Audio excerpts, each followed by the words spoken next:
Hello, I'm Ross Noble, and this is the DVD fancy commentary for the Sonic Waffle show. The show starts here with a tiny little baby version of me, and this film, this is actually all shot in, it's a big production thing shot between Southend in Essex and New Zealand, and these are woodland nymphs who bring me up as a child, who were all supposed to be little pixie girls, you know. Unfortunately, when they all turned up, they were all quite glamorous and didn't really. So I had great fun, essentially just throwing mud and twigs on them. And then these are the pixie people here, who, as you can see, tripping over a rambler there. And then the baby version of me, clubbing a man to death with a stick. You know, and you can actually see him just look off there at his dad, who's just going, "That's it, kill him, kill him." And then my artistically ripped clothing.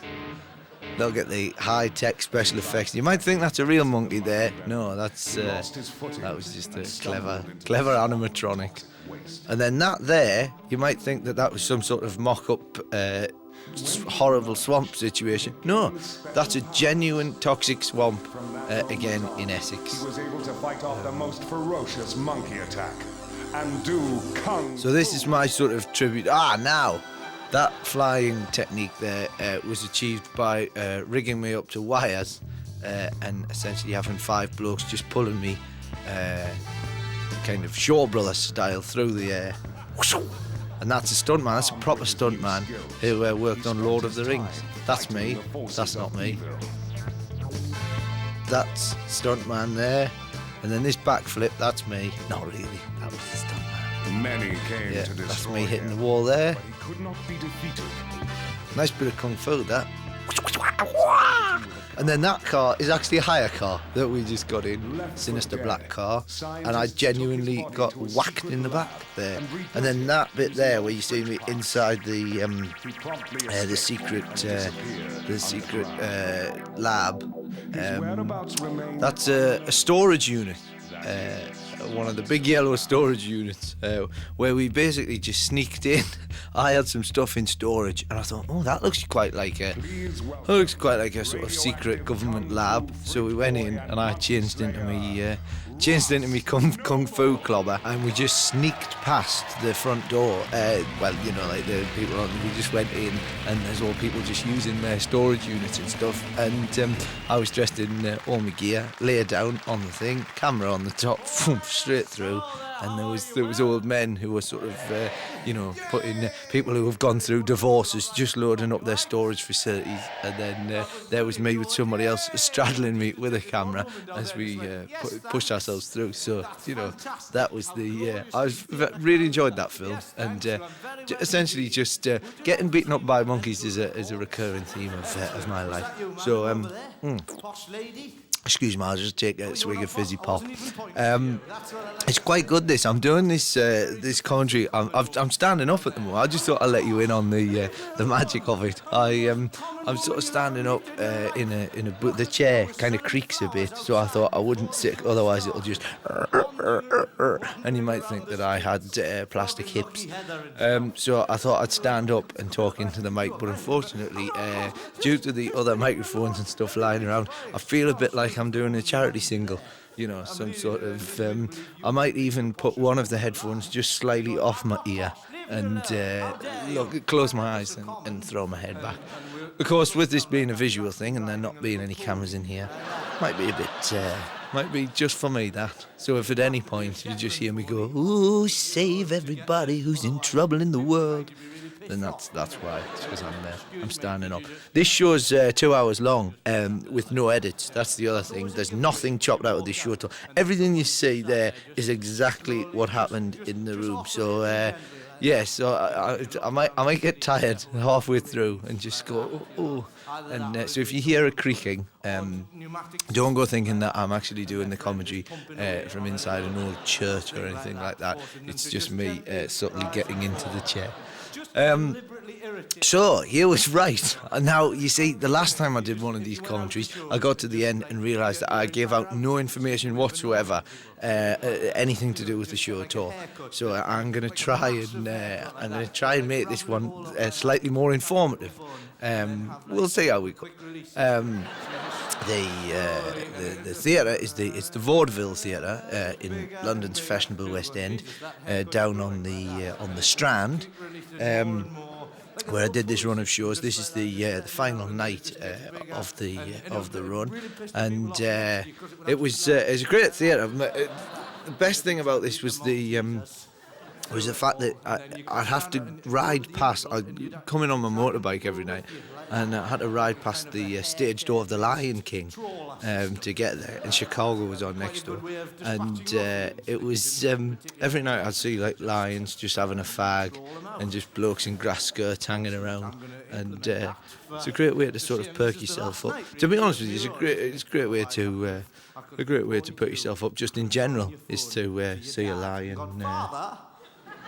I'd like a pulley system. Sorry, I've just had my accommodation details for tonight just pinned to the. Oh, okay, brilliant. Sorry. Okay, what? That was brilliant. Are you talking to me? Right. Oh, we're still recording. Okay. Yep. Okay. So, well, there you go. There's a nice little plug for the Western Hotel. That was my bottle opening as well. Don't go thinking I've got a tiny steam train in the room with me. How fancy is that? I'm trying to do an audio commentary for my DVD, and a tiny steam train has turned up to take me to a fancy hotel.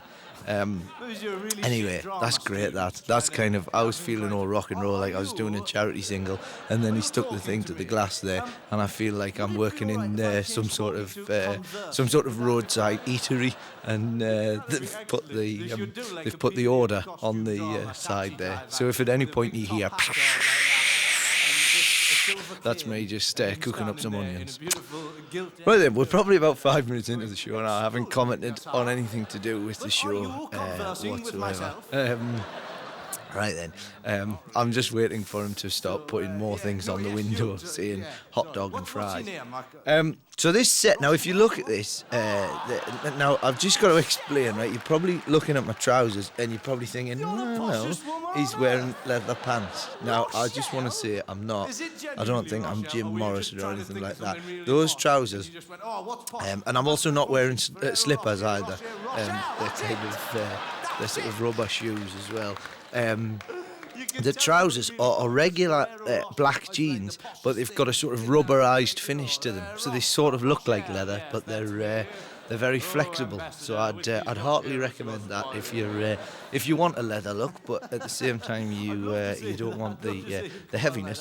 Just rubberized. Obviously not if you're a cow. That could be a problem actually. If you essentially a rubber cow. If you're a cowboy, you'd bounce off. But yeah, so they're rubberized pants, and what you'll notice is there's the big picture of myself behind, which I know is a bit kind of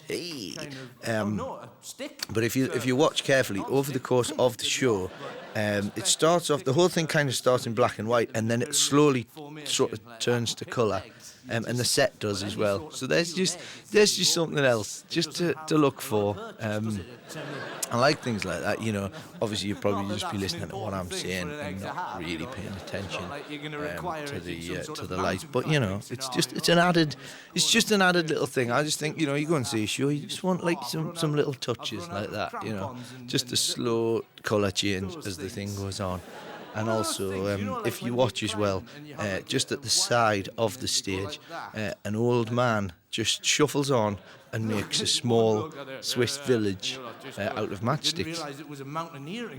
Not really, I just made that up there. I just thought, because it's quite a close-up shot, you know, I could see anything, and you'd have no way of that would actually be, I should do that. I should give you a special thing where, that's the thing about DVDs, where you can change the angle. You should have a thing where you can change the angle like that, and then you can watch me, or you can just watch an old man building a model village. You know, that's not enough DVDs have features like that. You know, you can still hear me in the background, but just him slowly and methodically just putting together a signal box. Right, I better find out what. There's the train turning up again. Right, let's actually find out what I'm saying. That looks kind of weird, doesn't it, with the two giant hands and then me between it. You know, like I'm a giant version of myself squeezing my own head. Right, let's actually find out what I'm talking about. With your wire puppetry, is that what they're called, friends? Wire puppetry there. Yes, they are. Yes, I am the all-seeing oracle of mountaineering. Oh, that's right. Yeah, this is the mountaineering man who for some reason had wire friends. It probably helps if I'd listened to what I'd actually said at the start. That's the other thing as well. So what will happen? I just have to warn you about this. Is because I haven't seen this show for a while, and also what will happen is I'll be watching it, and obviously, you know, when you're making stuff up, you know, you do it and then pretty much forget it straight away. So if I start laughing, it's because I kind of did it that night and then I didn't. You're not sat there all in you know, so don't go thinking I'm just sat here going, oh, you're brilliant. But it's quite good for me because it means I get a little show for myself as well. Which ironically I've talked all the way through so far. This is what you might like to do is if you come and see one of my live shows, why not get this DVD on a portable DVD player and just put it on the headphones, and then you can have the effect of going to see a show with me where I'm just talking at you. What made you give up mountaineering? Right, let's see what I'm saying. Beer and getting too drunk. Was that like in between excursions or excursions? Surely expedition would be more an appropriate word to use. I was thinking of going on a mountaineering What are you excursion. on about? Yes, we'll climb Everest, but we'll do it with a couple of. No, I'm still on that bloke. Still on the mountaineering man. I don't you worry, son. This is the most popular excursion, climbing the North Face. Now that voice there, that fella, the sound of the coach driver. A lot of this stuff, you know, it's all very random, and you know, obviously you're kind of making stuff up, and you just sort of, you know, I'm talking about him going on excursions, but that thing there, that fella going, oh, there you go. If you just look in the background. The picture just blinked. The photograph, but it moves throughout. So there you go. There's another little thing for you. No, that coach driver thing. That was actually the reason that popped into my head. There was I went on possibly the most tedious holiday I've ever had in my entire life. I went to Austria on a coach trip, and if you enjoy touring holidays, if you enjoy going on, you know, getting on a coach and travelling all over Europe or around the world, then you're an idiot, because it's the most hideous experience. Quite a lot. There was myself and my parents and quite a lot of old people, and a sort of unnecessarily chirpy coach driver who, you know, like. Well, you know, I don't know, I was about 13 or something like that, and, you know, I really wanted to go to Disneyland or maybe to some sort of adventure park, you know, something like that, and my mum and dad went, you know what would be really good?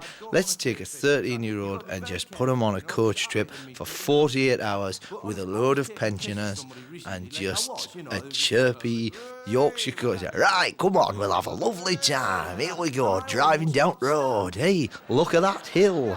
And it really, you know, when you've sort of sat in one position for so long. People always say to me, like, oh, how do you survive doing the long-haul trips backwards and forwards to Australia? Easy. I don't have a chirpy Yorkshire coach driver and an old man dribbling in my face, you know? That's how you acclimatise yourself. If you're thinking of doing a long-haul flight, just get an old man to dribble on your face and have a bloke go, hey, come on, let's stop and have some lunch.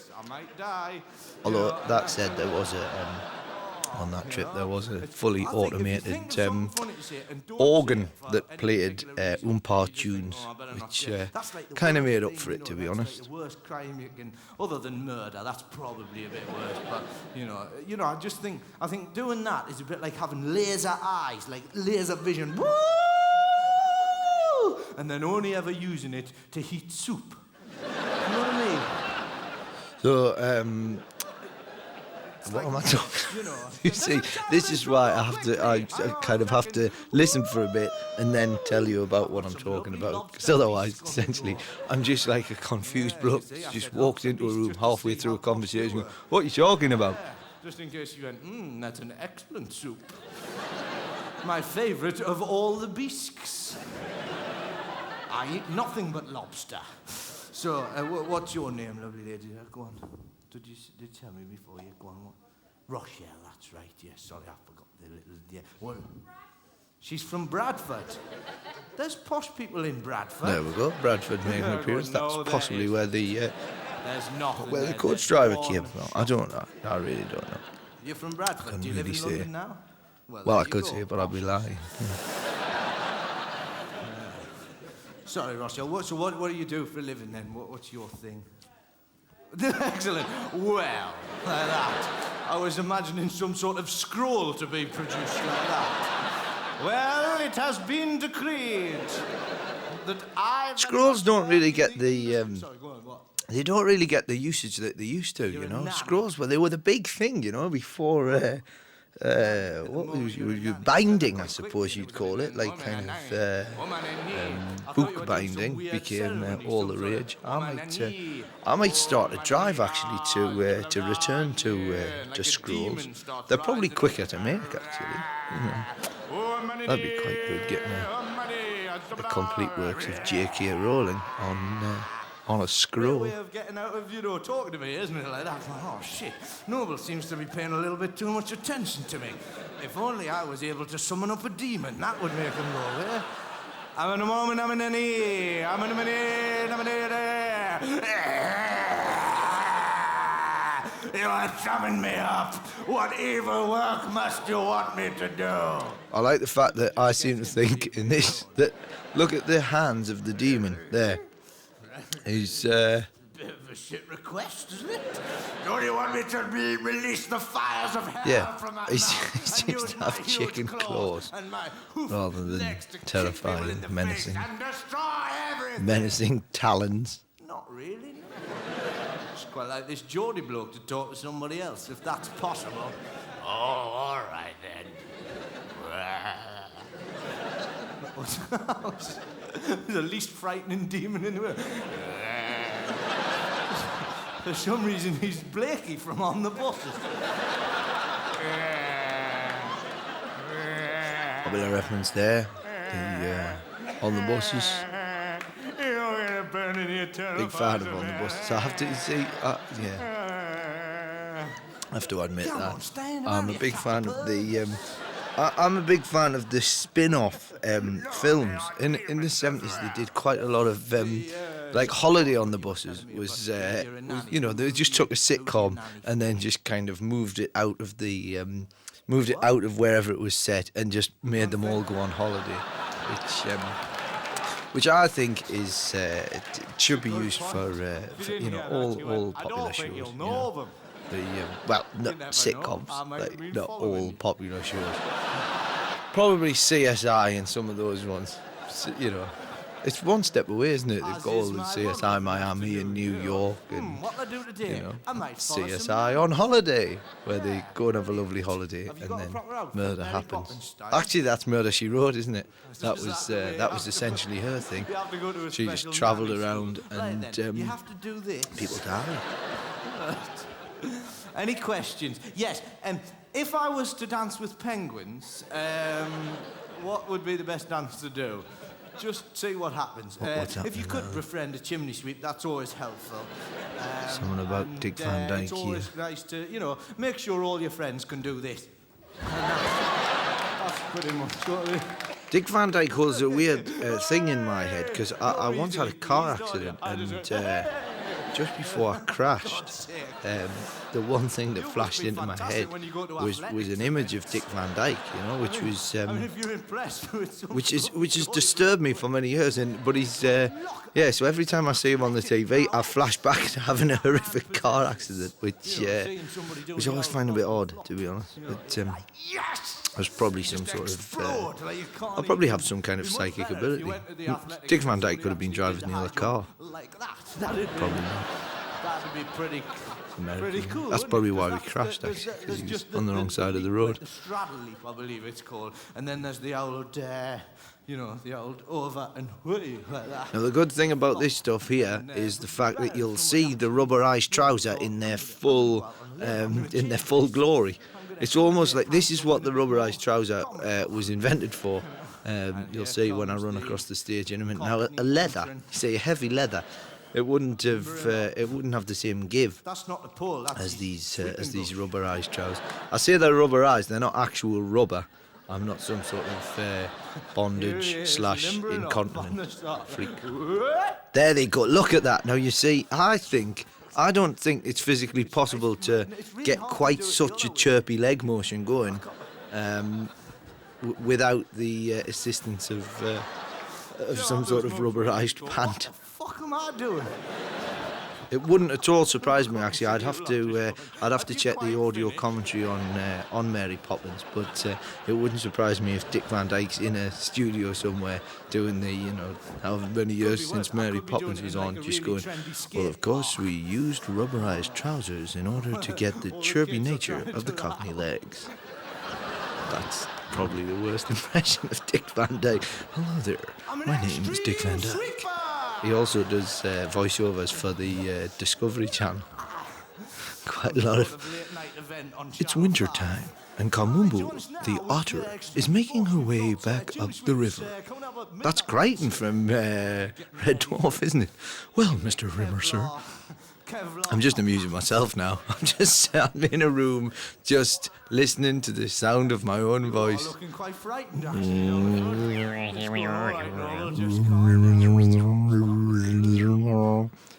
This is where it ceases to be a commentary and just a man in a room making noises into a microphone.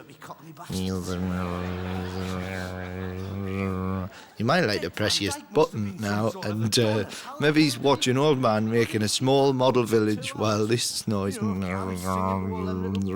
Look at the way he makes a small model village. Helps the medicine go down.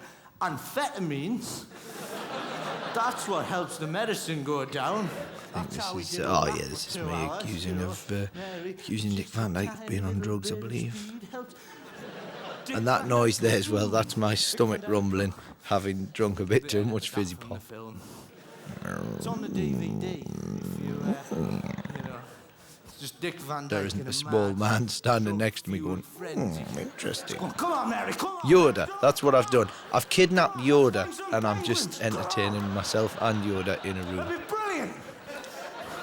Come on, we'll dance with them and everything. It'll be brilliant. So this show, this is something that I should mention.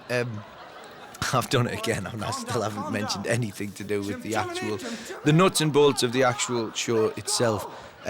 All of this is obviously just, I don't know where this was coming from, but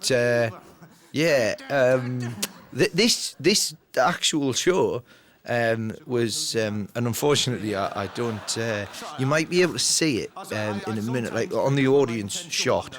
At the very start, I tend not to show the audience because why would you want to just see people going? Nah.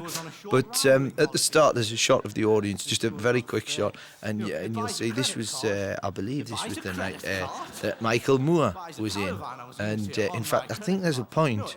I don't know if you'll be able to see it in my face, but there's a point. I sort of look out into the audience and go, there's a fella over there, don't know. Big bloke with a baseball cap on. I look out, and I was a big fan of Michael Moore. But this show was just before like his big film. Bowling for Columbine hadn't really come out at that point, and he hadn't. And I was looking out and going, fella over there, don't know if look like Michael Moore. And then bit by bit, and then I saw the baseball cap on. I thought, man, and then I realised it was, and sort of freaked me out slightly. It's like the circle of life that Elton John. That happened once before with Billy Gibbons from ZZ Top. He came to see his show, and afterwards I looked at him and thought, blimey, he doesn't half look like he's from ZZ Top. And then I got introduced to him. This is Billy Gibbons. He's from ZZ Top. I do that all the time, you know. Well, not all the time, obviously. Only when I see people who are famous and, you know, I don't know who they... I think they look like themselves. And all the antelopes in the background. How do we dance to this bit? The circle of life. I don't play piano. As you can probably tell. That might not be a piano, that might be Elton John just fighting off a couple of angry midgets. Now you see, this is, again, Elton John seems to be, I like Elton John, I think he's good.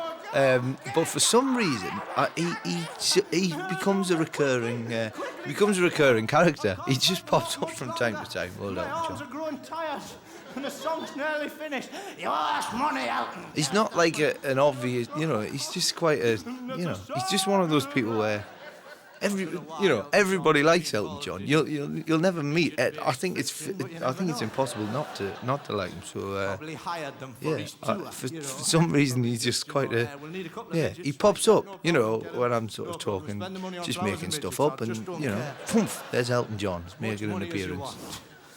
And of course, later on in the show, I talk about Billy Elliot, and I believe his music's is going to be used in a live show, in a live musical of Billy Elliot. And what would be great, and I doubt it'll happen, but wouldn't it be great if the actual Billy Elliot show ended up playing in that theatre in London? Probably not likely, but you know, you never know.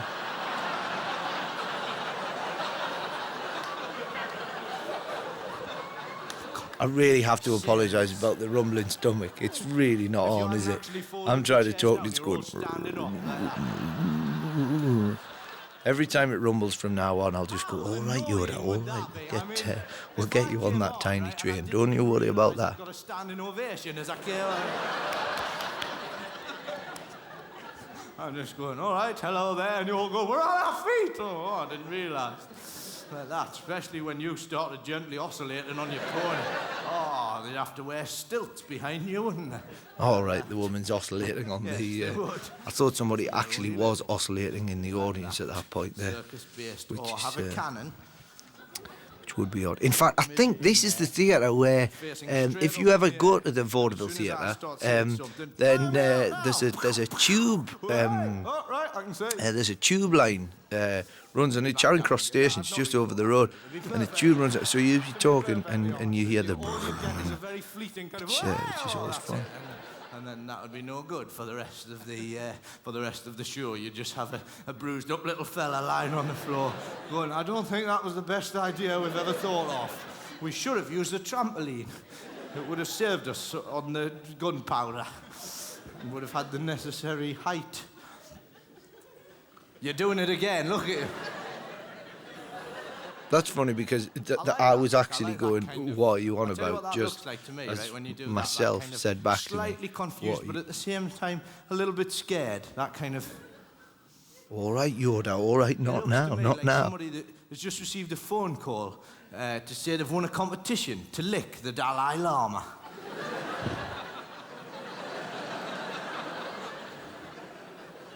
And that is a competition that somewhere on the DVD, that's what I'd like to do. Somewhere there'll be like an Easter egg thing where if you press the right buttons, there is an opportunity to actually lick the Dalai Lama. Probably, I don't know if I can swing that, to be honest. Probably a bloke who just looks a bit like the Dalai Lama. Just a bald bloke. And he won't be wearing robes either. He'll just have a shirt on. But, you know, you can lick him, and that's important, you know. Well, it is if you enter a competition to lick the Dalai Lama. I'm the Dalai Lama. I'd like to talk to you about Buddhism and disco! Yes, of course you can. Go on, give me a good licking. Go on. Thanks very much, Dalai. That's it. Go on, lick me, lick me. You see, that's Lick me probably like what's going to the happen. At holy some bitch point, I am. I'll Come on. I'll be looking out at an audience and I'll go, Brian, that See bloke the there, way don't just gently know if look like an angry Dalai Lama. like that. Don't take the piss. Don't start. Or a couple of Buddhist bouncers. It is will the just Dalai move in. Lama, Okay, step and away he's from not the Dalai happy Lama. about you Step encouraging away. people to lick him I'm randomly. enjoying it. I'm loving it. I'm licking the holiest man on earth. No, stop it. You're hurting me. Salty. Don't do that. Don't shout. Salt. Under any circumstances.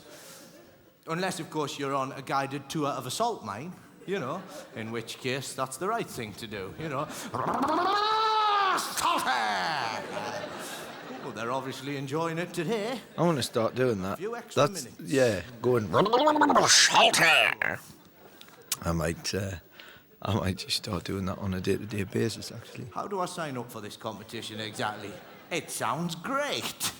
That's the sort of thing that British Telecom ring me up with when I'm trying to sleep. You know, usually about lunchtime, I get a phone call. Hello there, this is British Telecom. We'd like to offer you the new Lick the Dalai Lama service. I don't need it, leave me alone. You know, do you get that? Do you get that kind of just unnecessary kind of... I'm sure that British Telecom just sit in a room, get pissed, and think of new schemes to flog people. Just, you know, oh, right, what will we do today? I'll ring Noble. This will be a laugh, right. Hello there, this is British Telecom. I was just wondering, would you be interested in our new Friends and Pets service? That would be me looking at the thing. Yeah, what is it? I'm confused. Hang on a second. I've rung myself there, haven't Friends I? and pets. Hello I think there. I thought of that because Hello? I mean, hello. I've just got the two house I was calls. living in Hello. at the time had Oh, yeah. Would you like a friends just and my pets my service? dog I was don't just know what it is. You're a bit he mental, wasn't aren't very old and he Yes, kept wanting I'd just to like to stand go on outside and my we lived on own, quite a talk to busy myself. road at the time And pretend I've got a telephone yeah, beard. we would always devise new methods of keeping him from running out into the street, This is bollocks, which, isn't you know, it? everything What's from the- jangling what's the keys friends to and pets service? Well, doing, you know, song you and know, you dance open the front routines door that and dogs let would the find pets run out interesting. into the street Sausages, and that was another good one. Well, what And, we do is when you're about you to know, leave the house, you had to you ring basically, your you phone had to get to the something pets. and then you had to throw the food so he would run back and then try and get out. And, and they yeah. don't die. So you can probably see on my face there when I'm going, think of something to that British Telecom can offer. Random numbers, that's My what I head like obviously about went. it. It's only 17 pence a day. What's Score, what's? but I don't That's care. actually It's something like which I could have done with £1.70 at the every 10 time, days. Don't tell me and 17 pence a day. you know, And they're trying it to quit. just They go, came out yeah, there. that's So about the same price that's as where that came if you were to from. buy like a pack A of genuine chips need and they're for only one. distracting your pets. That's how much you go. I know how much 17 pence is. I'm not an idiot. Well, no, let me rephrase it. Imagine you went to a supermarket and there was some beans that had been dented and they'd been put in a special all items 70. I love for some reason, even though those items, or maybe it's only like a few pence more, like a few pence more, you pay more for dented stuff. No, even though those items, you know, are only like maybe just 10 pence off or something like that, it's one of my favourite things in the supermarket is the knackered dented food section. I love to be able to just walk out and look at the fact that because there's just the supermarket's just order just everywhere, just beans like that, and then next to that just be all relishes and it's just everything, and then I love the fact that there's just one section of the supermarket where all these freakish items, all these this desperate band of things that are just close to being thrown out, stuff which, and there's just, you know, I love the fact that there's just order, and it's this kind of this perfect well lit world, and then you get to this one shelf and there's just a bottle of Domestos next to some ketchup, and then underneath that there'll be like 3 eggs, and next to it some corned beef, so just, you know, resting against some, you know, squirty cream or something. I think that's great. I love that little section there. You teach them lightsaber. Wow, and there's you're nothing a I Jedi like more than nanny. that. That's fantastic. I once went to, I used to shop at this really cheap supermarket, and there was a bargain offer on one day, and it was tins of salmon. I think there was something ridiculous. It was like 20 tins of salmon for like £1. It was insane. And I like salmon, not tin salmon particularly, but I just went, that's a bargain. A bargain like that comes up once in like, there used to be a market that I used to go to where you could get 5 pork pies for £1, and I just used to, you can't eat that much, but I'd go, I'm having that. There's a bargain right there.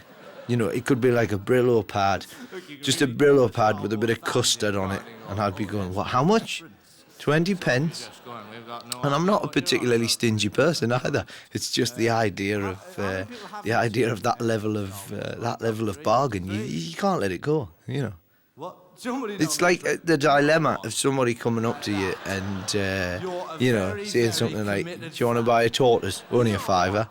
I don't want a tortoise. I've got no need for. I can't look after it. The tortoise, quite frankly, wouldn't enhance my life. But a £5 for a tortoise, nice. I'll have it. Wrap him up. Leave his head, obviously. You don't want him to die. Unless he's hibernating, then wrap him up. Wrap him up, I'll pick him up in 6 months' time. Is the law? Or is that Queen Amidala sat down there? Everyone. Oh, here we go. Another one of my obsessions there, Star Wars creeping. As you probably tell, the fact that I am under the belief that Yoda is in the room this isn't with a me. pervy thing. I know it is. Star Wars kind of cropped up in the in shows. One, because I'd watch it all the time, and then go out and do a show, and it would be in my head. And also because I'd have like a room which I collect toys. I sort of collect Star Wars figures. And I found the best way of I don't really write stuff. Really? Oh, okay. I found the best way of sort of coming up with ideas was to just stand in this room and just I had a selection of lightsabers, and I found a good way to just to go into a kind of a meditative state, I think, and then that way, like, you just come up with ideas and you go, oh, I'll talk about that, So except the trouble is that for a while it all involved laser swords, So just a tip there, if you're trying to kind of unlock the darkest recesses of your brain, best to do it in a meditative way rather than pretending you're a Jedi. Is that close to Gummidge? But yeah, I had a talking Yoda actually. In fact, I still do. But his batteries have run out, which is just as well. Because I put the batteries in and he was sound operated, and he would you'd just be sat and you'd forget he was there, and he would just go, and it sounded like you were. If you went down in the dark to get something from downstairs, you'd think you were being burgled by a munchkin. There was just some sort of, you just hear, these. Some like kind of slightly arthritic German Oompa dancers. The ones that. Like that. Nice bit of slap dancing there, to be honest. I'm quite impressed with my my work there. And the good thing about the rubberized trousers as well is the fact that you're able to give the thighs that extra bit of just an extra bit of slapping that you wouldn't normally get with a regular trouser, due to the rubberized nature, and the hands spring back quicker. I think that before too long, it wouldn't surprise me if the powers that be in the lederhosen community see sense and get rid of the old-style, outdated leather trousers and replace them with more of a rubberized short, really, which would probably be enough to. Obviously competition standards, you'd have to stick with the traditional lederhosen, but you get a lot more wear out of them. Maybe it's Kevlar pads like you get in motorcycle leathers, and knee sliders as well for when you go over. And those are slapping dance.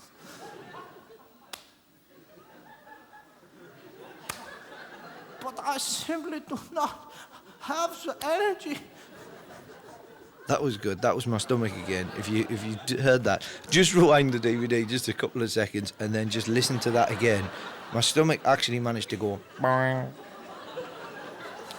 Yoda's actually got a pogo stick in here now, and so annoyed is Yoda that he can't get on my tiny steam train and go off to the hotel that's just been booked for me. Imagine if I had. Yeah, he's actually he's got himself a tiny pogo stick and he's bouncing around the room. Jumping, yeah. And you can see now the set is starting to get a bit of colour in it, and the whole thing's slowly changing.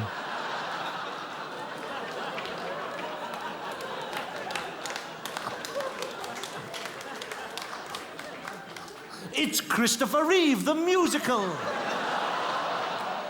What? Now that you see, this was actually recorded before Christopher Reeve died, so it's kind of, I don't know whether that kind of makes it sicker or whether it's kind of not, but yeah. Or you just. But like I say, there's nothing edited out of this show. You know, it's all, everything that's happened on the night is in.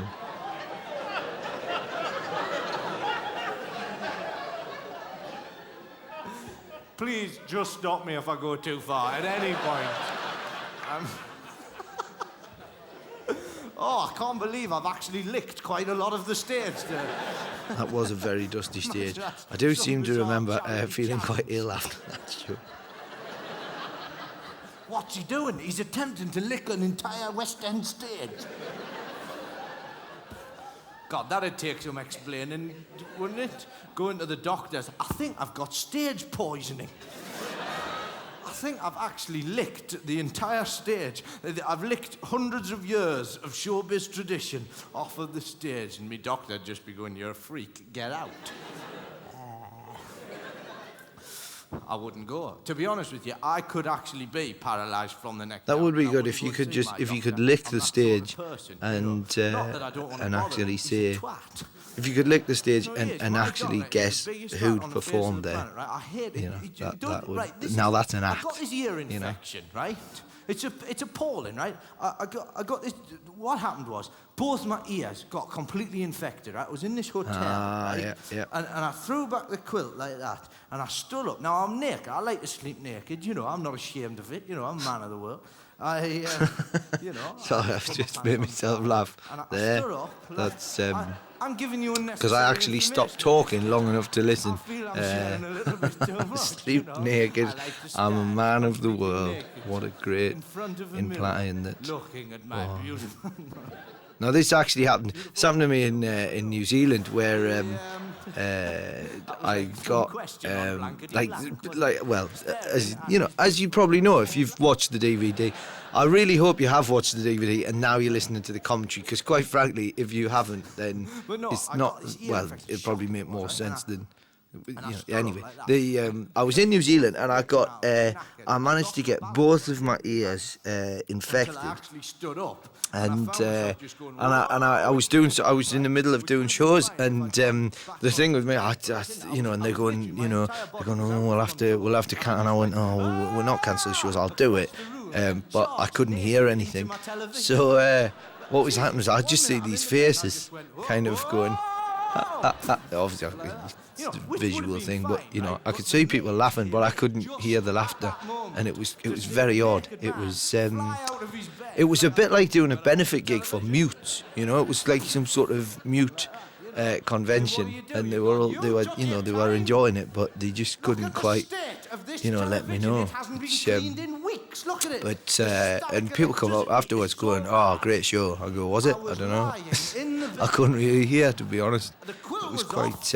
But I think what happened was I was quite full on, and I was going, "I'll get him. Here we go," and I was really going for. And of course, I didn't even realise that because of my hearing that they were pretty much laughing as they should have been, and I was really going for it, trying to get them. So by the end of it, I think they got a bit tired, going, "We can't laugh any louder. We can't adjust our laughter levels to suit your hearing problems."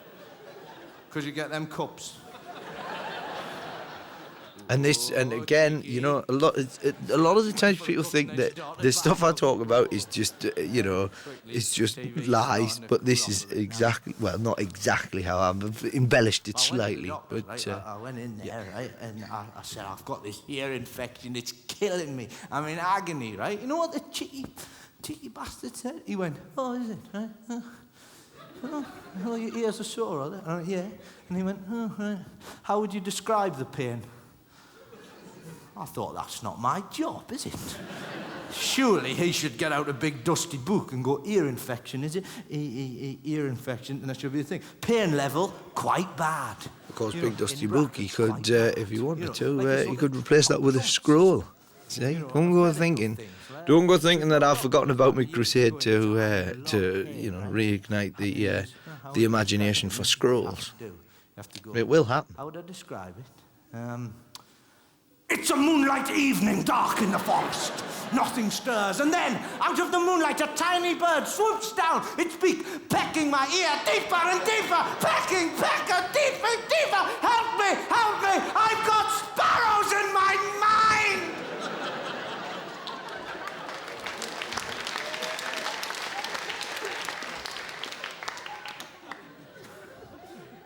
You know, off and on.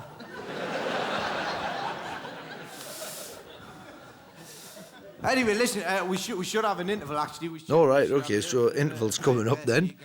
There we go. And so I've left the interval in, you know. I thought I could, you know, maybe it's just, like I say, everything you say is what happened in the show. I mean, obviously, the interval will shorten that down. We won't have 20 minutes of you having to sit there and watch, and just watch people drinking. Although you never know. I might hand the stage over to the Swiss model builder and see the old man building a Swiss model village, as opposed to him being Swiss. He probably only speaks Swiss, and then I'd have to get somebody to do like an English dub of the Swiss man explaining, you know, the different techniques of model making. See, the anger at somebody being forced to drink a pint of peanuts. No! Now, the funny thing about this is that when I did these shows, the very first night of the run was everyone turned up to the theatre, and they weren't quite expecting the fact that I was going to, that the audience basically were going to, you know, maybe just want a bit of a drink. And there'd been quite a lot of players in this theatre before I took it on, and people come along, maybe have a nice sherry, you know, something like that, maybe a glass of white wine. And the first night, the audience managed, and fair play, if you were in the audience the first night, I'd like to thank you and apologise. They actually drank the bar dry. There wasn't a single bit of alcohol left at that bar. They ate the peanuts. It was almost like locusts. Oh, now can you see? Somewhere, where's Michael Moore? He's in there somewhere, if you have a look. Oh, no, missed him. He is in there. Yeah. If you're in that audience, then, you could pause that at that point and have a look. Right then, interval time. And, yes, interval now.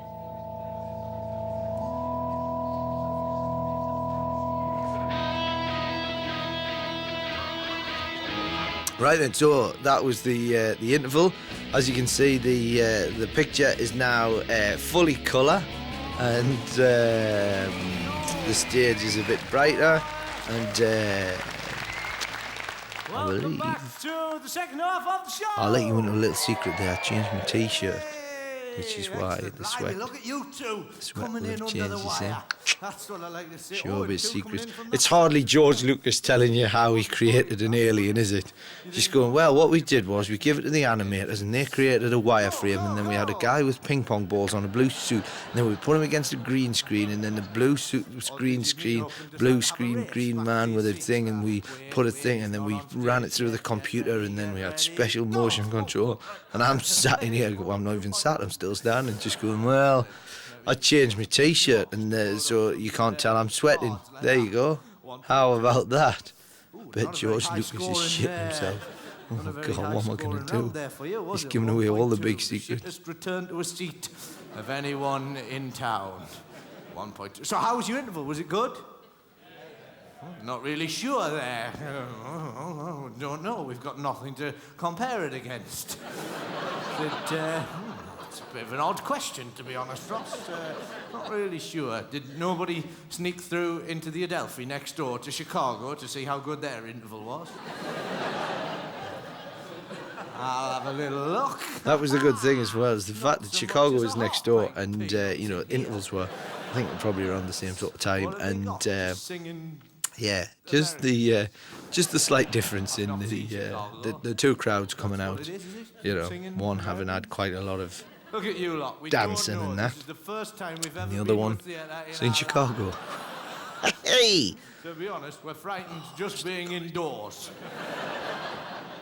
I think so. I think it's about Chicago. Oh, blimey, you really... I hope you three weren't part of that race. Because you've really fucked that up, haven't you? Look at that. Come in dressed as tortoises. I'm guessing you were next door, Chicago. If I had a fiver, I'd buy a tortoise. We've already established no, I now. didn't think so. I don't know. Has anyone seen Chicago? What was great as well, this is the other thing that was funny about, there was one night, there was this woman, and bless her, she was a bit, I think she was a bit touched, and she'd been to see Chicago, and she sat down the front, and she had a cagoule is the best way of describing it. This crazy old lady, and it was signed by Marty Pello right across the back of it. Marty Pello was in Chicago at the time, and yeah, and she'd gone to see it and then got him to sign it. So this old woman just with a Chicago, not even an official, it was just a cagoule with Marty Pello's name written across the back. And it looked quite weird because she was still wearing it. It wasn't like it was you get like some sort of memorabilia. You get a big star to sign it, and then the next thing you know, it's you know, you put it in a display case or something like that. This woman was just wearing it out with Marty Pello's name scribbled on the back, almost like he'd marked her. You know, like he'd seen an old woman. She's gone, she's one of mine. There we go, Marty Pello. Thanks very much. Marty Pello, of course, of wet fame. Yeah. I thought it would have been funny to actually just go along to Chicago and just sit in the front row, and just before he started speaking, go on, sing "Love Is All Around," you know, just to wind him up. Feet up on the stage like that, and his missus just went, "I told you." Get your feet down. This building's hundreds of years old. You can't put your feet up on there. No, well done, mate. There's not enough lazy bastards in the front row. You know? Look at that, feet up on the stage, brilliant. Nervous, going, oh, we're in the front row, but Having a nice relax up. If you can get your feet up even further, please feel free to cross them and just use this unnecessary shelf. I never did work out what that shelf was for. It sort of did. I think they'd built up the stage. Leather shoes, no socks, class. They built up the stage for some reason. I think it was, you know, it must have been for some sort of performance prior to me starting. Or it might have been for Stomp, actually, because after I finished they were coming in, but I can't see them building the stage up that far in advance. Who knows? Around town like that. If you know, send me an email, please, at rossnoble.co.uk, or if you're in Australia, rossnoble.com.au, and say, I know why the stage was raised.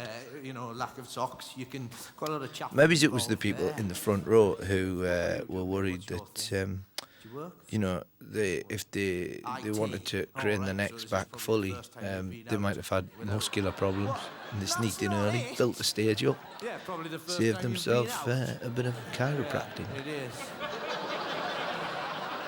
He probably doesn't do muscles. I've been locked in a tiny room, tapping away. Tapping and tapping. The only way I could possibly escape was to get the cables from the back of the computer and weave them in with my socks and then slowly escape.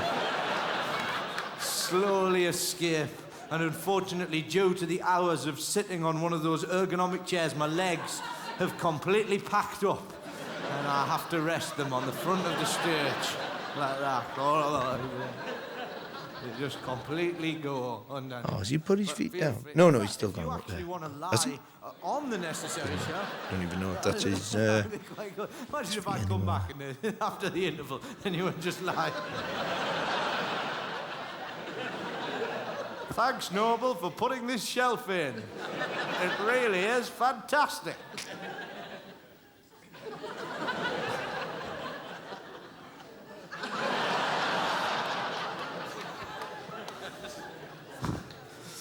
Just wipe that up because you lot up there can see the little bit of gob on the stage. Tidy as you go. There you go. That's always one of the downsides of... Oh God, so yeah, well, I'm one of the glad downsides it's of good sort of info. lying Well, on the if you got stage. to the People bar, I have a fantastic people time, I don't in mind the telling gods you. there It's can been good. Oh, that's get a funny. full-on view of your arse. He's had a fantastic time. There isn't even dressing rooms back there. He goes off. He's straight in the street. That's not far off, actually. The good thing about the crazy thing about this theatre as well is the fact that there's there's a comedy club, or used to be. I don't know if it's still running, but there used to be a comedy club just over the road, out the back of the theatre, and yeah, I toyed with the idea of trying to nip out in the interval and just nip over there. Do a quick set and then get back in and finish the show. And then I thought about it for more than 5 minutes and realised that would be a ridiculous idea and just stupid. Are you all cows?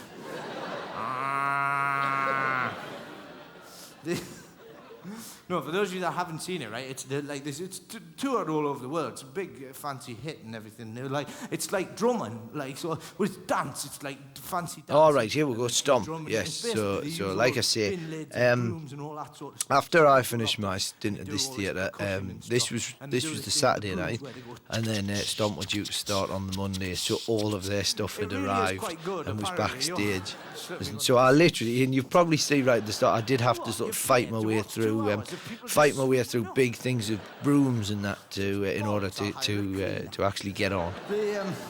No, it's meant to be very good, but what I've been doing, right, is I've got the shitty old brooms out of the cupboard in the back, and I've mixed it in with their stage brooms, right? But I've just loosened the head slightly, like that. So if you come and see Stomp when I finish, right, basically you'll see a kind of Russian roulette broom scenario. They come rushing out. And there really is nothing more exciting than a Russian roulette broom scenario.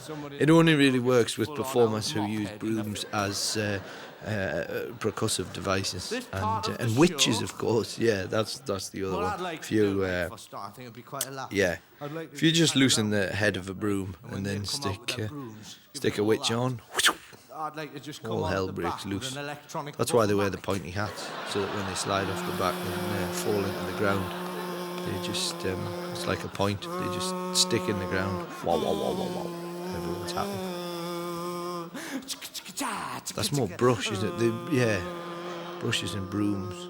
I wonder if that's possible. Which folklore never sort of... it was always the broom, never the brush. I'm sure if you... That might be, that's probably how, if they're having sort of races and stuff. Or like Quidditch in that, they could just, if somebody was really, really good on a broom, then, they'd probably handicap them by making them use a brush. A dustpan and brush, that's what I'd like to see. I'd like to see a witch on a dustpan and brush. That's quite hard getting in the very Just high note hovering. there. You have to actually push down on the buffomatic like that so that the disc creates more friction. Or get a harder surface, Go from linoleum to teak.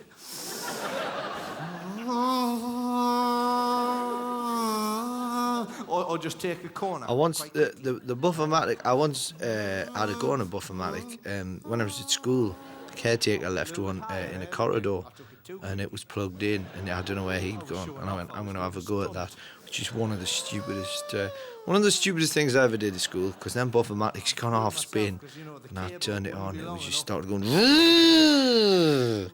alerting quite a lot of teachers to the fact that I was buffing without permission. Smacking me about. Of course, if you get permission at our school, it was more than acceptable. They ran a class in buffing. The school had one of the largest buffing units in the northeast of England. Yeah, it was used to bus kids in from all over the area. You know, who showed a natural talent for buffing. I've got quite a lot of time on my hands, to be honest with you. It's one of those things you've got to catch it early, though. You know, it's you know, you'll see a child, you know, possibly just polishing or you know, just shining something up.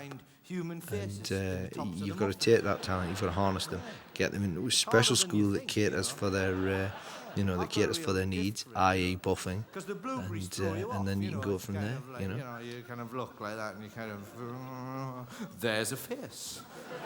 Next muffin. Now this thing here, right, this finding faces in muffins, again, this is one of those things where people just, you know, sometimes just think that this is just nonsense, and I go, oh, I'll say this will be a laugh. This is a genuine thing,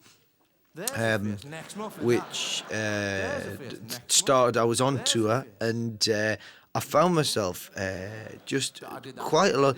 I don't know whether it was just coincided with me being in a town that loved muffins, or you know, I'm not sure exactly whether they just happened to be like some sort of muffin shop franchise that had been very successful in this one particular month.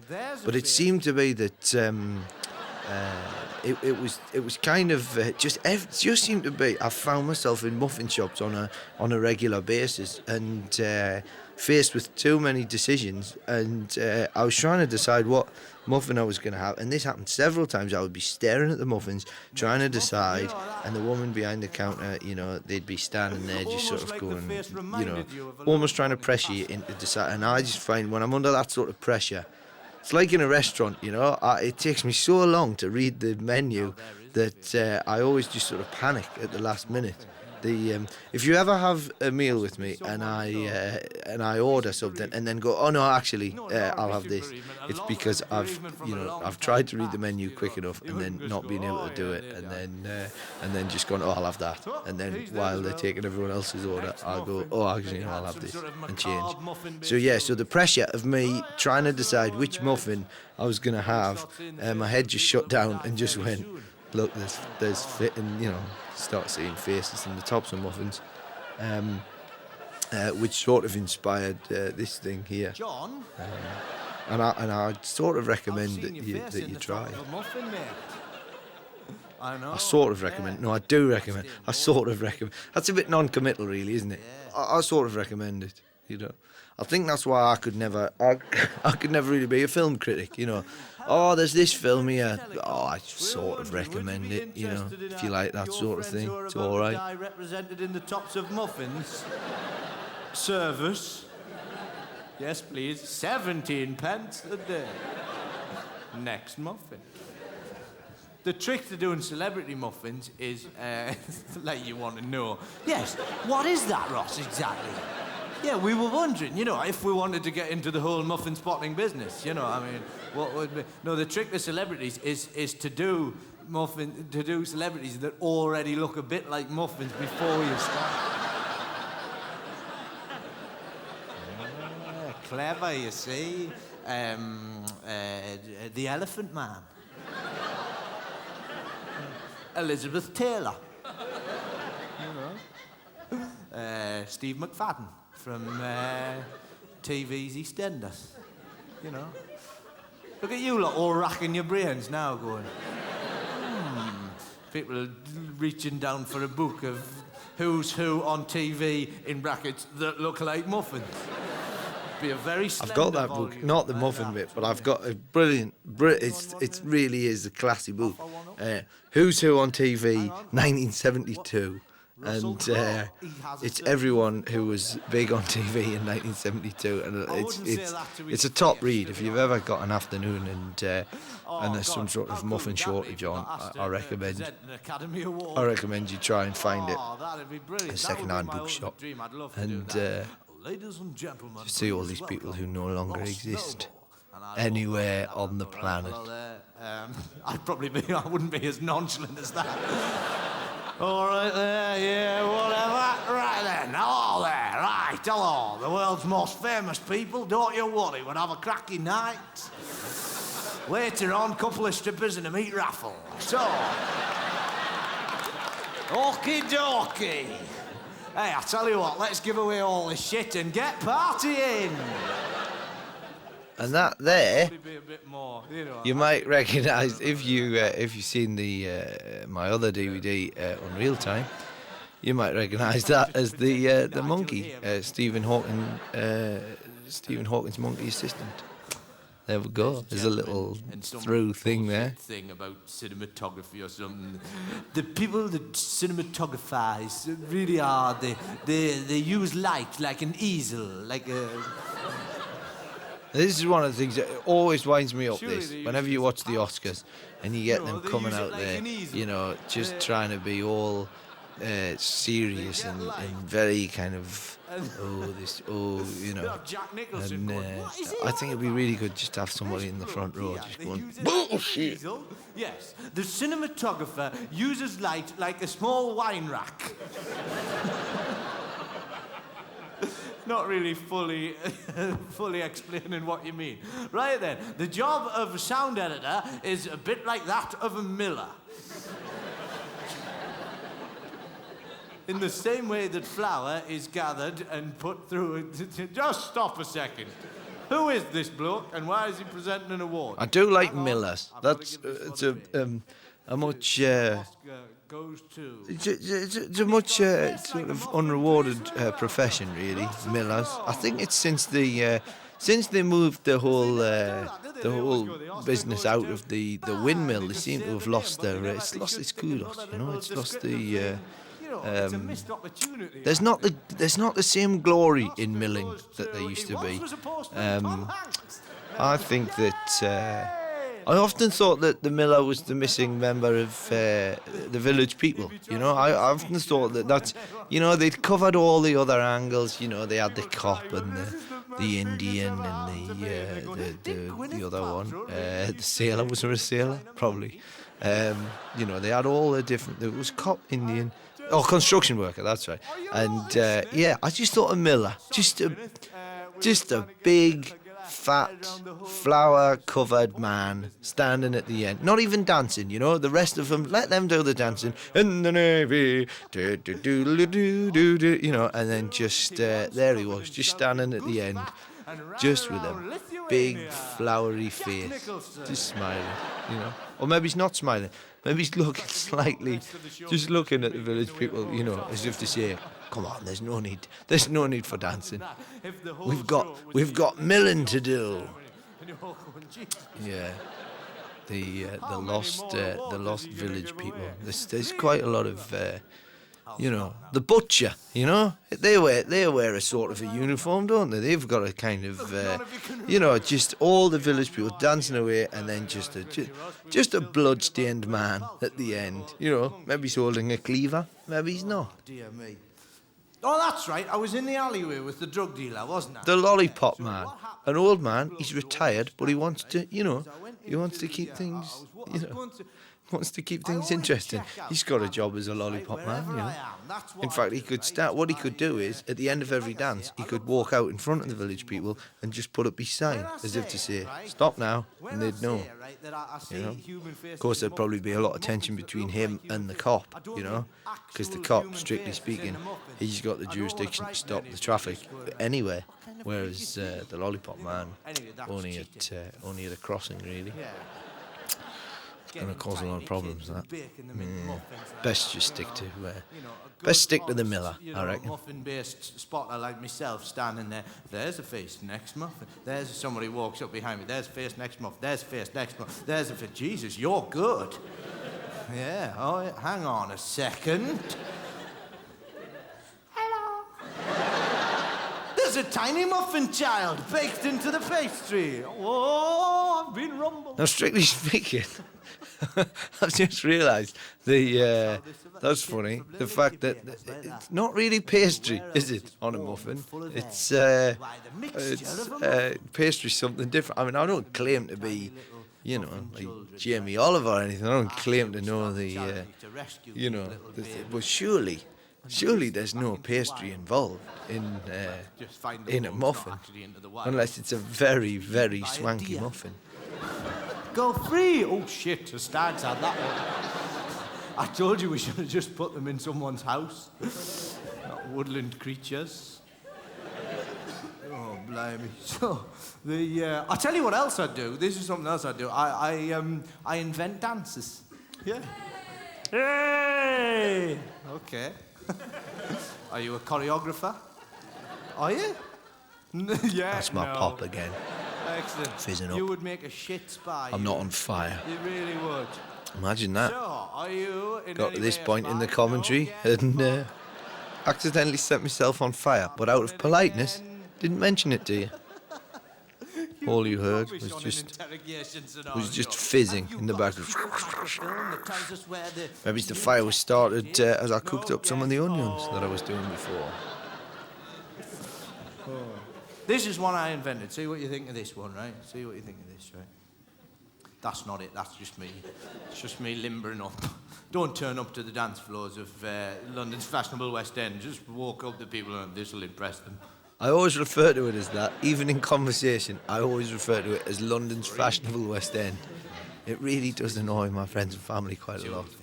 Go, should we meet up somewhere? Yeah, where's best for you? Well, I was thinking London's fashionable West End. It's because I've got sort of, sometimes I think I'm a Victorian gentleman. Do you want them up the top, Terry? I do have a pocket watch and top hat on as we speak. I do that little bit just So you'll notice the picture at this stage behind me, the still image of myself, that's now moved quite a bit from the original, you know, if you want to flick back. the wheels there. And I didn't realise that when the show was recorded, my sideburns really were quite large. They varied in length, but there was one time they got I got so fat and my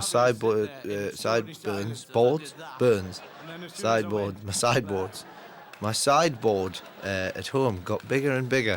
It's quite weird. It was like a Dorian Gray thing, you know. My sideboard got bigger, but my collection of pants and socks got smaller. It's quite odd.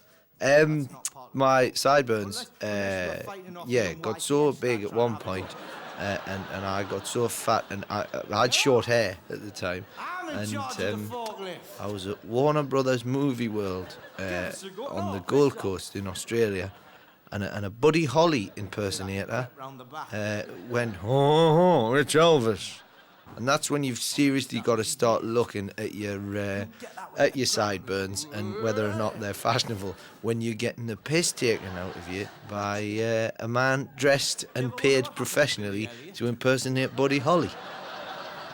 So I think I chopped them back. But in this footage, they certainly are quite a lot larger than they possibly should be. Be great, wouldn't it? Just 2 hours of the other miners ripping the piss out of them. Like that. Billy, man, you can't turn up to the mine wearing spangly pants. Now, right, so, this is, I'm talking about Billy Elliot now, which, like I say, is becoming a musical, or probably by the time you're here in this country, probably is a musical. It might have been a musical. Probably, you might hear this in the future. You might be from future civilization, trying to work out what the world was like back in these times. And this is the only, God help us all, this is the only record that you're able to find in some sort of discarded time capsule in a basement, trying to work out. Like there was an episode of Planet of the Apes, a television series like that. They're trying to find out. But anyway, I digress. The point is, it might have run for 100 years. or it might have lasted a week. But yeah, so this is Billy Elliot, and the funny thing was also this is in the audience this night. It was a star-studded celebrity gala this evening. It was as well was one of the cast of Billy Elliot was actually there, so you can see a little cheeky little bit of little sly look off like that from me. Just going, here we go. And I also like the fact that despite the fact that that Billy Elliot was reasonably contemporary, for some reason pit ponies, which haven't been in mind for a lot of years. That'd be a great time to just turn up late there. Somebody peeps their head through the door. I wonder what this show is.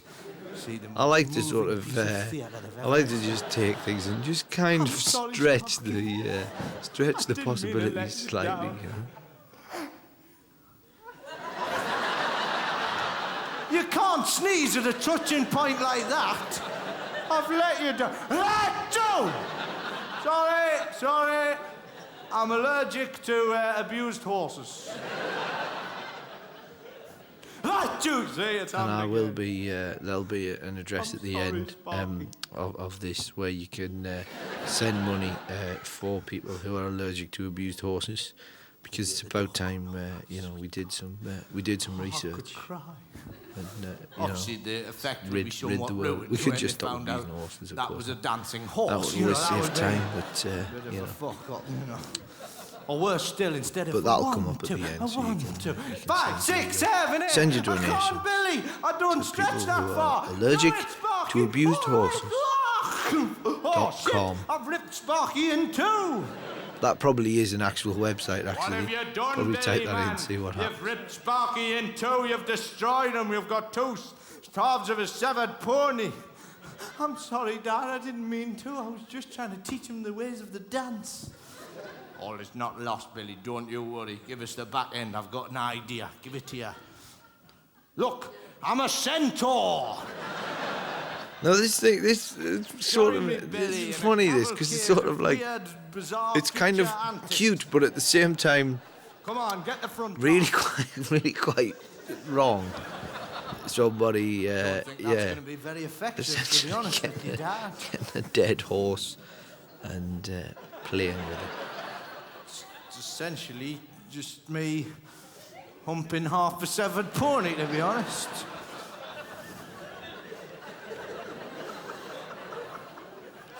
Make a hell of a third film, though, wouldn't it?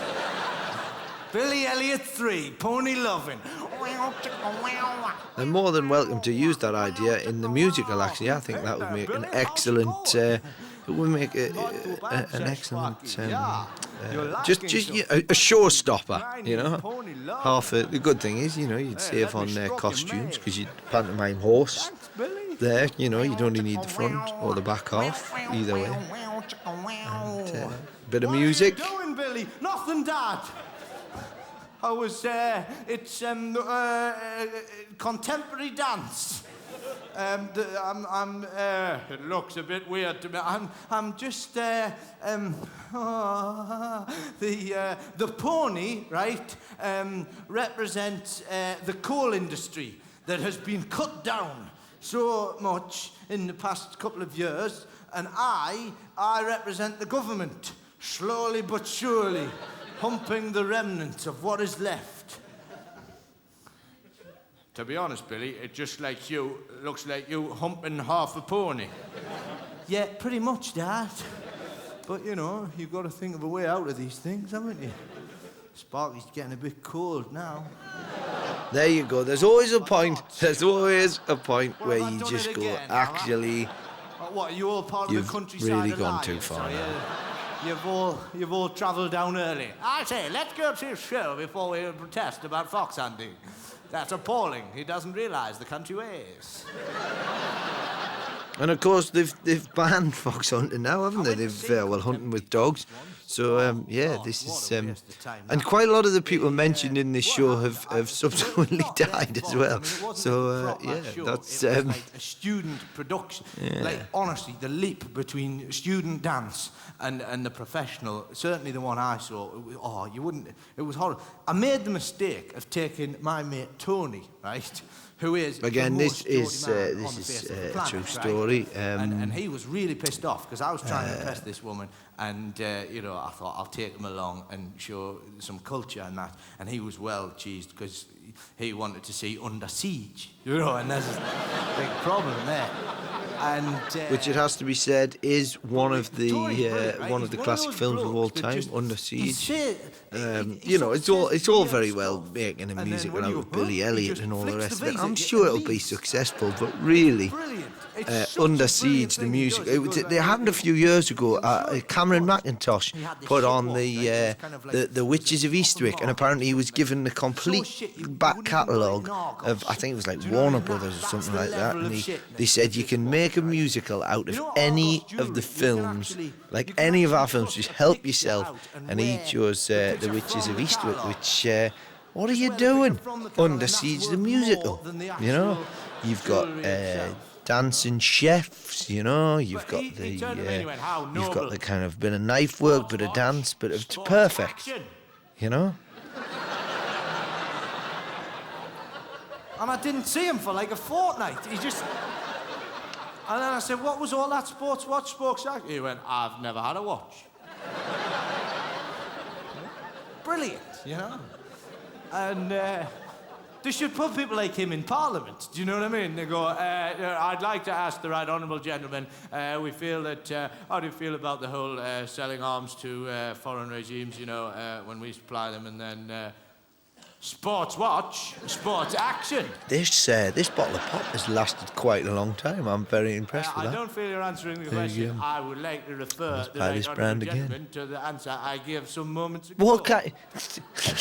I do apologise. Well done if you've stuck this far through the DVD commentary. You must be very committed, and I know I promised I'd try and put some insight into the actual the show itself. But quite frankly, I've just realised that in itself is just me going, this bottle of pop's quite good.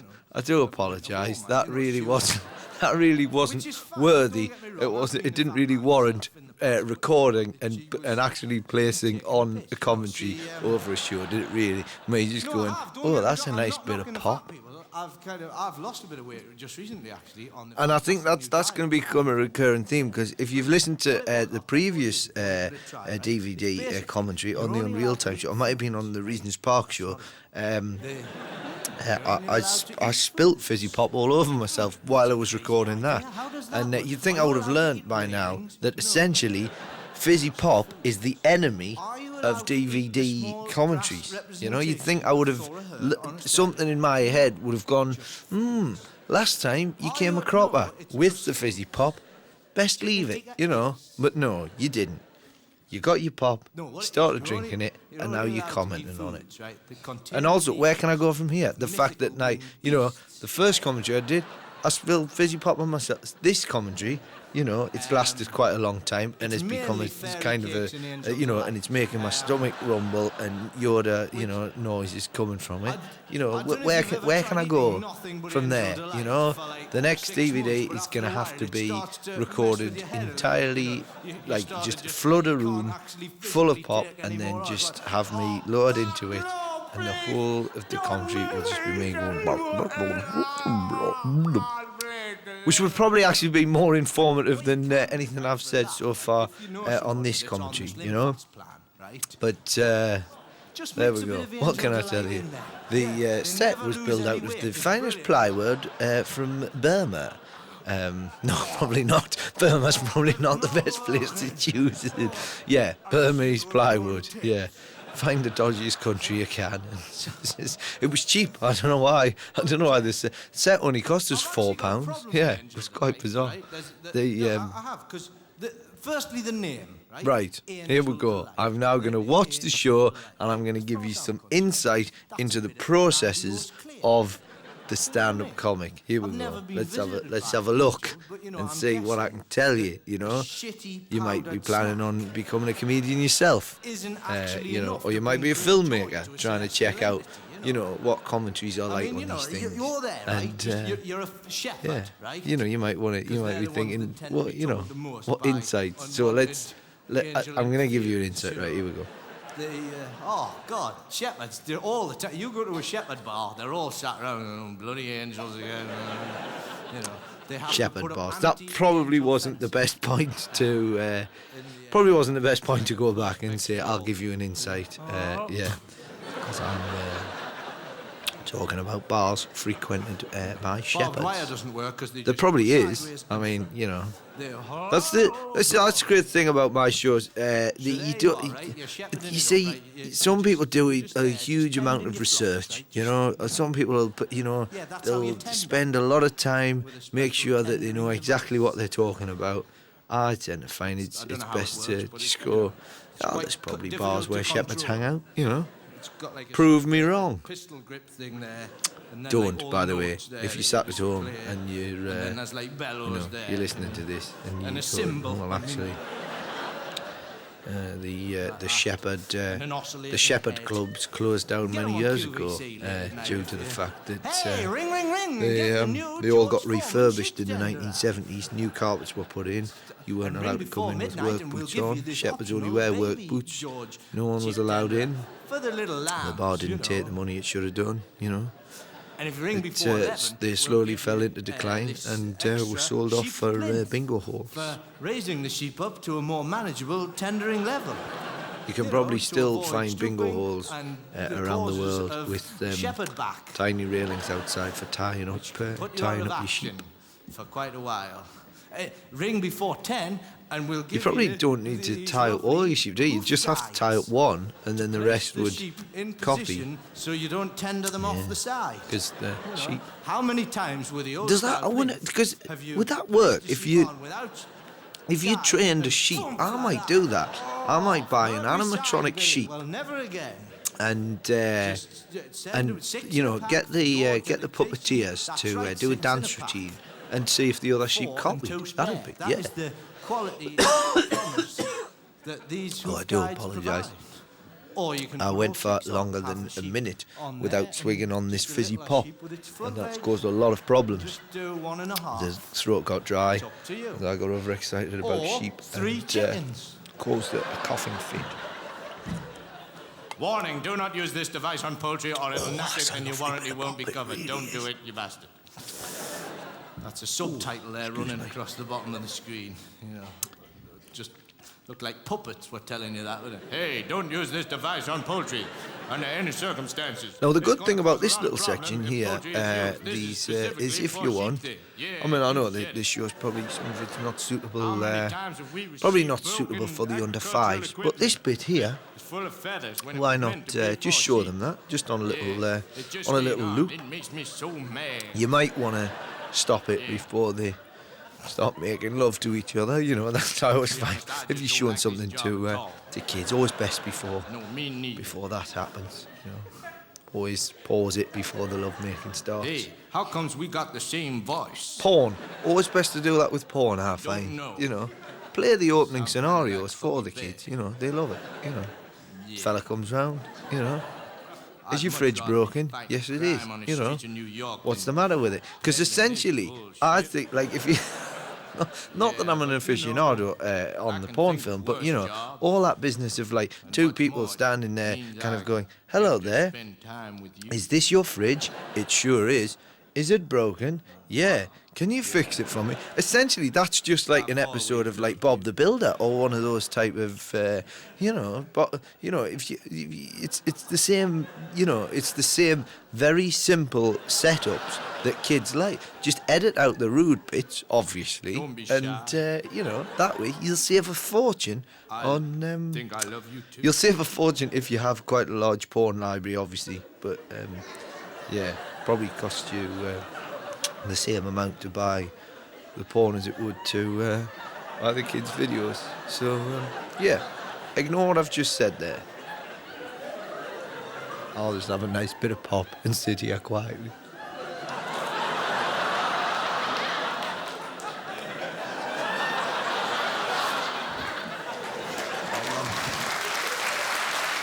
In fact, if you do have access to editing equipment, and you know somebody who has a huge amount of porn, why not steal their tapes and edit out all the rude bits? Just let us. So there you are, tending just your watching flocks, very dull, badly acted and the films. angel of the Lord appears, right? I am the angel of the Lord, I have come to tell Or you alternatively, there's a boy, right? buy a children's series Telling and about the boy edit, who, edit some know it better porn than into me, it, probably, you know, yeah. just as a, Probably look you know, at the and then card give that it to a God friend. gave him and went, Tidings of red news about But it. always Yeah, marking no, the I'll box book it, so it'll as be a fine, child yeah. will not be disturbed. Hi, I've a tide of boys are coming. No, that's wrong. Hi, I've tied a boy to. No, I haven't. The news of the world have got some boys in it. No.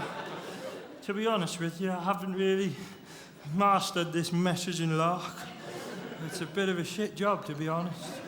My arms are bloody knackered from all the flapping. I should use my wings. I'm a fool of myself. I've nicked a moped. That's Sorry, no good. I've laughed again there. Helmet over the Just, that's funny. An angel. Look at that. That's funny. Yeah.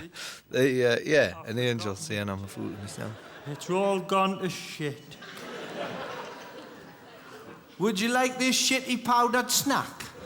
Now, this whole business here, this Angel Delight business, again, this is true. You might go, what, you can't live on fairy cakes and Angel Delight. But I once lived, and this is, I've had some, I've got a sort of obsessional attitude to things sometimes. And You big shiny I once bought Angel Delight and basically ate nothing but Angel Delight for about a month. It was actually. It was sort of. I was renting this. I was renting a room in a house. I first moved to London and I was there for a month, and I just, for some reason, I had some Angel Delight, and it was, I went, oh, I love Angel Delight, it's great. And then I sort of went, I wonder how long you could eat Angel Delight before, it started to do things to your head. So I did it. In fact, the sister of the lass that owned the house, her parents, was that right? Yeah. The people that owned the house had two daughters, and I was a mate of the boyfriend of this lad, and her sister came to visit. Let's just get this right. And there was this huge, I would make Angel Delight in this giant bowl. I'd put about 4 packets in, huge bowl of Angel Delight, and I was eating the Angel Delight with some gusto, and that's metaphorically, that's not another snack. I mixed the gusto and Angel Delight together. A perfect meal for all the family. Angel Delight and gusto. Basically, I was eating this huge bowl of Angel Delight, and I looked across, and her sister, who had come to stay, was just staring at me. I get that quite a lot. When I eat, people tend to just look at me going, that's not right. And she was just staring, just going, what the hell is that you're eating? And she'd not really ever encountered Angel Delight, and I went, oh, do you want to try some? And gave her a small amount of Angel Delight. And, it wasn't plussed either way. So I don't know if I like that. It's a bit synthetic. And so I said, well, here's £5. Put your whole head in the Angel Delight. No, I'm not being And rude. I like she did. slightly larger lady. Like, I prefer those little ballerinas. I like them ones. They're good. You know those women. Those It's great, too. If you ever get the chance to just see a human face made of Angel Delight, it's hilarious. You just, no other substance sticks to the human face, like just and then out, and then just when the eyes open, it's like because it's, you know, it's pink. Use the pink angel delight, and then it's like a face, but it's just What is it tonight? it's the face, but it's not a face, you I know. took a few extra in, it's full. Right. But yeah, so I lived off angel delight for quite a long time, and I also lived off Freya Bentos pies as well. If you've ever encountered a Freya Bentos, it's a tin, a very small tin that you open, and then there's a pie inside, and you cook it. And I bought 100. I bought 100 Freya Bentos pies and filled up my cupboards with them, and just ate nothing but Freya Bentos, just one after another. Like, you know, probably, I don't know, 2 or 3 a day. And again, just lived on that. Oh, yeah. A balanced diet's very important, but, you know, I find that balanced diet sort of broken down into individual items over the course of, say, 5 years. One of those You know? dancers gets under Nothing but just a light chicken breeze for a coming from month, ceiling. then angel delight for a month, and then Freya Bentos, and then eggs. Just lick an egg. I'm down. I'm not getting up from this one. It's too strong of a gust. And what's more, my head is actually too heavy.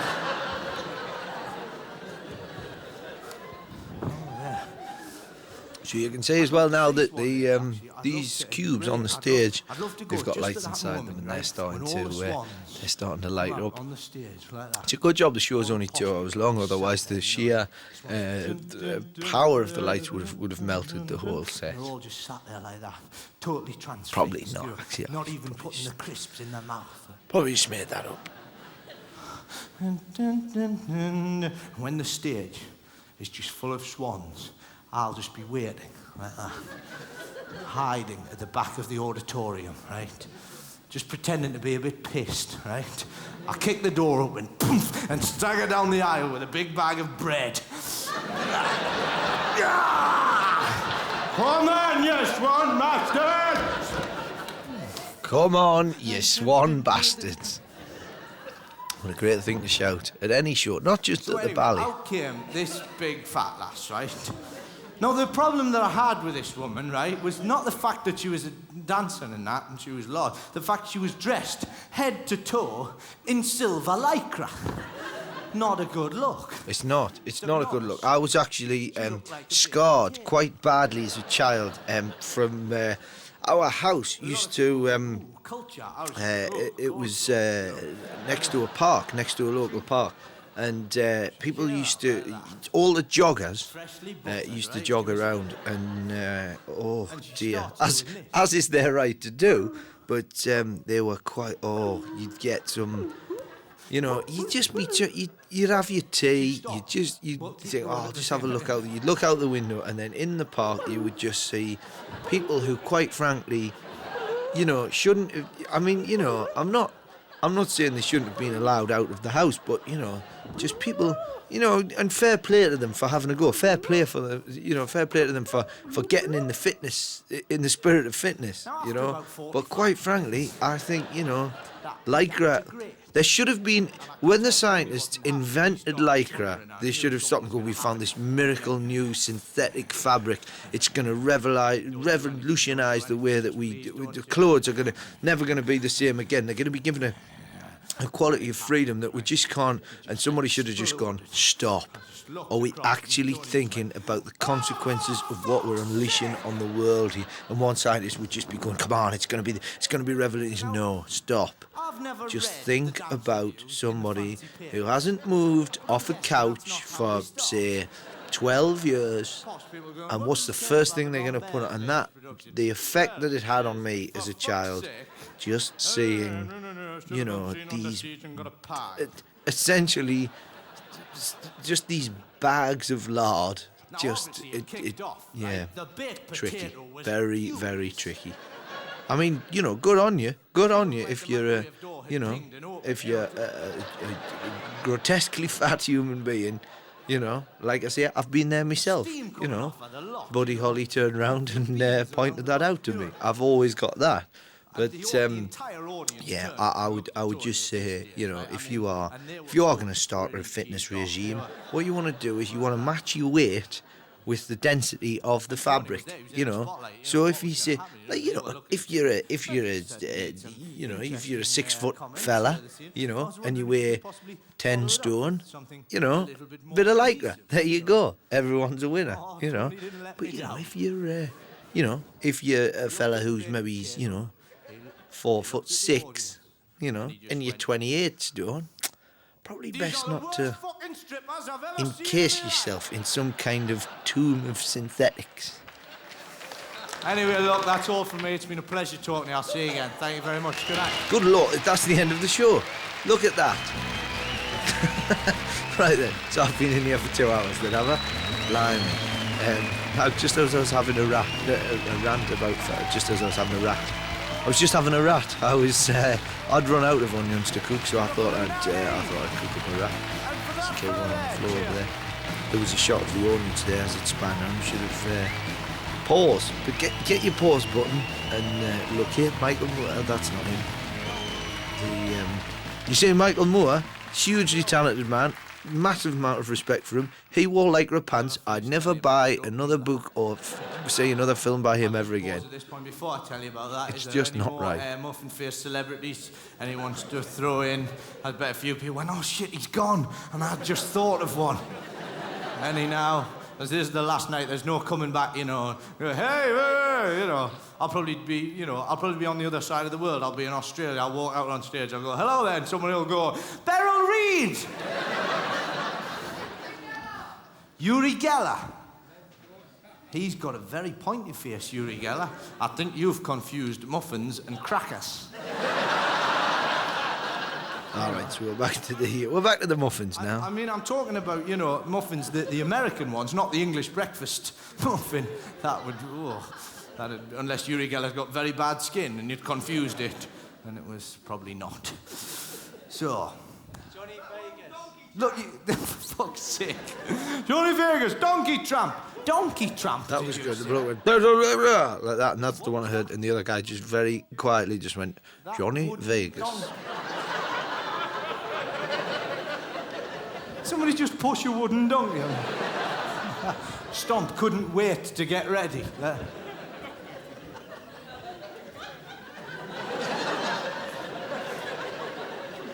The wooden donkey, what? Oh, Muffin the Mule. You can hear that in that woman's voice going, Muffin the Mule. Like she's really not impressed with that guy's input. The word muffin in it. As well you know.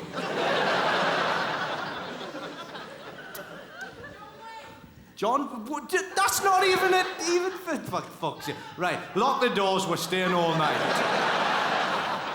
This is like some weird version of Kilroy. This, isn't it? I think it's John Wayne. He looked nothing. And shortly after this, Kilroy's programme was axed from the television. Yeah, essentially, I seem to have managed to, in this show, talk about anyone that's mentioned or any TV show, anything vague. I wouldn't be at all surprised if Angel Delight comes crashing down as a business. I'm in this. Like I say, I always check out. Yeah, everything mentioned in this show, with the exception of Billy Elliot, which has been turned into a musical. It's all, yeah. Elton John's probably out. I hope Elton John never says this. He's probably going, oh blimey, everyone he's mentioned's either died or no longer in existence. He's put the hex on me. This one's for a cheese. Probably be more prawn toast, you know. Triangular Chinese food. Anyway, what sort of cleaver would you use to put in the leg of a man who had wronged your family? Is it a big cleaver? Yes, it is! Always good making jokes about organised crime gangs, I find, you know. There's no danger in that, you know. And I'm walking along. They like a laugh. That comes up to me, right? Why wouldn't they? Because he was quite bouncy, this fellow. He actually had a small trumpet. That rumbling in my stomach's getting incredibly loud. Two next to it, he was like that. You want some? You can see the rubber trousers, really rubberized trousers, I should say, really doing their job. Catch me! You can buy a pair of them at rubberizedtrousers.co.uk. Hey! I'm only doing this till I can afford a roundabout and a dog and a snail. Who buys a snail? They're free. Just take one.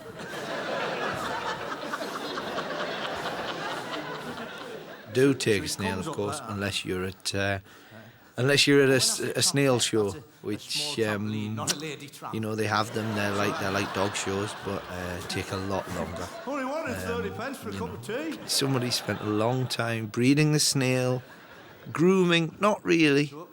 All you have to do is shine the shell, and maybe rub a bit of Vaseline in so they look a bit slimier, and that's it really. But please don't turn up to an exotic snail show, steal them, and then blame me.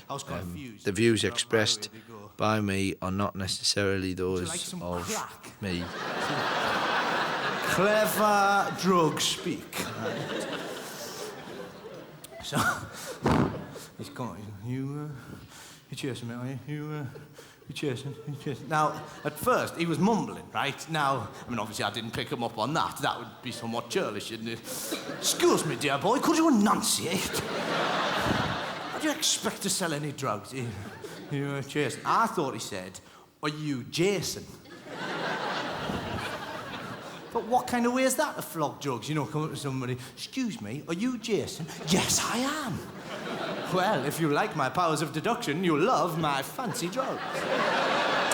You've really got to be on the lookout for fancy drugs. They're the most deadly type. Jason, wouldn't he? You know, Hey kids, don't take fancy drugs. Regular drugs, man. Or I'd have a couple of But fancy Argonauts in tow. So, he's come up with that. He's going, you chasing me, are you? I love the idea that this guy here, this drug dealer in an alleyway, to him this was probably just it was a passing. It was just, you know, it wouldn't have even registered in his life. You know, he's a guy. He's selling drugs in a back alleyway. I love the fact that, you know, that now little does that random drug dealer know that he's now being featured as part of an audio. One, he's being featured in a show, and two, that he's part of the audio commentary. In fact, I might return to that alleyway, try and find the drug dealer, and get him to watch this show without knowing what it is, and then do a commentary for that. The drug dealer commentary, just a bloke. What's this? I can't be in here. I've got to sell drugs. Come on. If you think of something hilarious to say to a drug dealer in the alleyway, and So we're back to the end of the story, which started you know, it's that almost 2 hours ago. level of higher thinking, you know. And I'm faced that. What I should have done is I should have just gone, look, you're a very scary man. Leave me alone. I quite like to live. But I didn't, because, you know, there's something wrong with me. And he looked at me and he went, you chasing? I just went, oh, go on then. 10, 9, 8, 7, 6. Coming ready or not? Anyway, that really is all from me. I'll see you again. Thanks very much. So there it is. That's the show. That's the Sonic Waffle show. As I take a little bow there.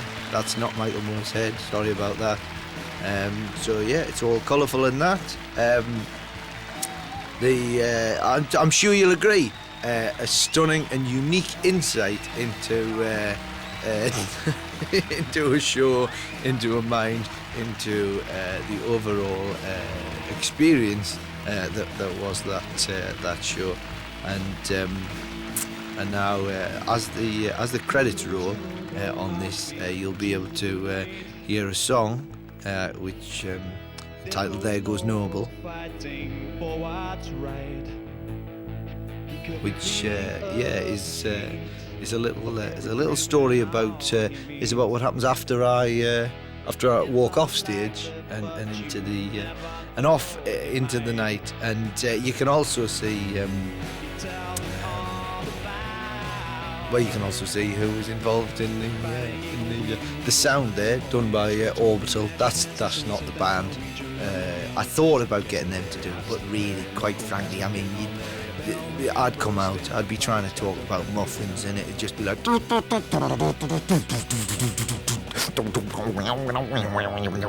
wouldn't have been able to hear anything, you know. It would have been an absolute nightmare.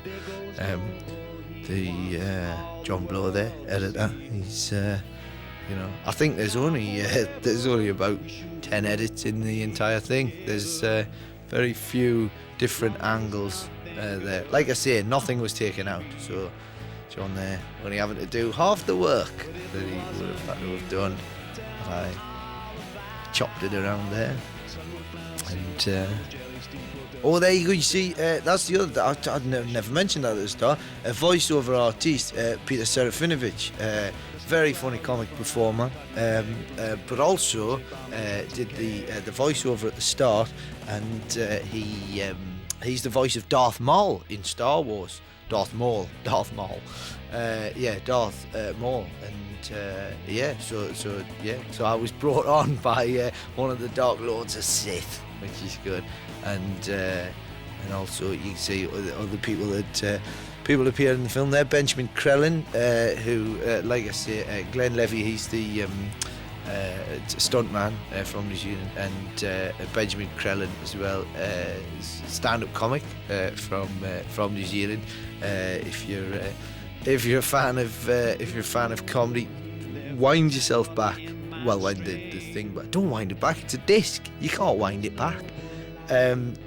Scoot back to the start, and if you know your comics, and also actually, while I should mention this as well, the at the very start there, in the film, the guy who gets sort of whacked into the bins, he's actually, if you've seen the show Puppetry of the Penis, he's actually one of the touring members of that show. So there you go. There's an insight. Look at that. I promised you it, and you got your insight. Look at that. Thing's finished now. Oh, it's gone. See ya.